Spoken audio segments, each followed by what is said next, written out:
Hey everyone, this is Eric, and it's summertime, and even though I love our cold brew, sometimes in the summer you get a little bit different coffee, and it's great to make a straight up iced coffee. I'm going to show you how I do it today. This is the Mug Life. I didn't choose the Mug Life. The Mug Life chose me.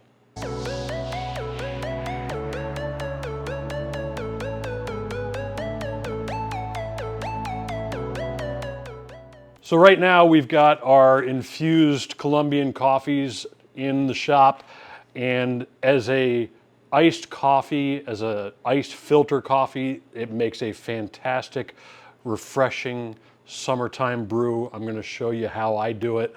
The basic recipe is a little bit heavier than I normally do for a regular coffee.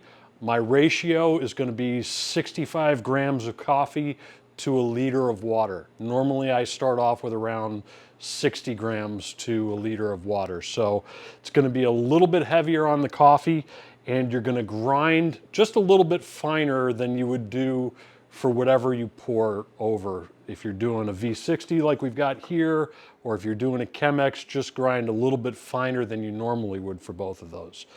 As far as the water, we're doing somewhere between 35 and 45% of your water is going to be ice.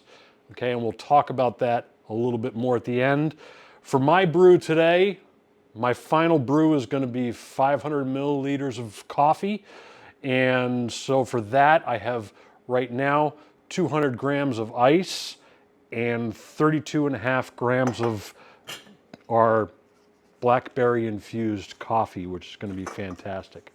First thing I'm going to do, just like I normally would, is I'm going to rinse off my filter in my V60.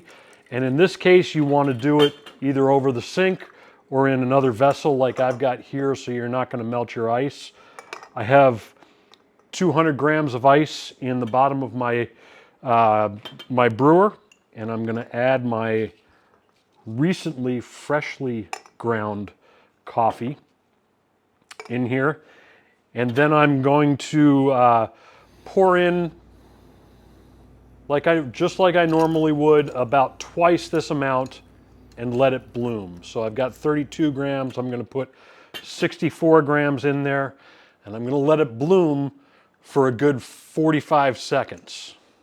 After 45 seconds, I am going to pour the rest of the water. In this case, it's 300 milliliters of water, and let it brew. When you finish pouring, you might want to give that a little spin or a stir. First one direction, and then the other direction.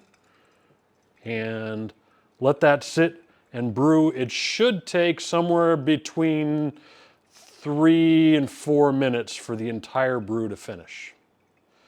When that brew is finished, you shouldn't have any ice left in there. If you've got just a few little chips, go ahead and give it a little bit of swirl, and then you're going to pour that into a cup with fresh ice and enjoy a fantastic, bright, fruity, filtered iced coffee.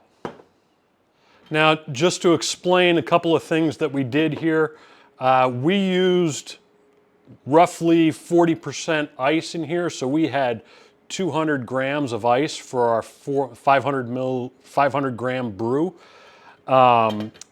Depending on how much ice you have at the end, you might want to reduce or increase the amount of ice that you use. You can use anywhere between 35 and 45% ice. You don't want any ice left in the pitcher, any ice chunks. It should all melt. The entire thing should melt when by the time you're done brewing. Different ice melts at different rates. So if your freezer is super cold, it might take a little bit longer for that ice to melt, in which case you're going to want to use a little bit less ice. If you're in a cafe and you're using an ice machine, that ice is probably going to melt pretty quickly, so you might want to use a little bit more ice. But that's about the whole thing.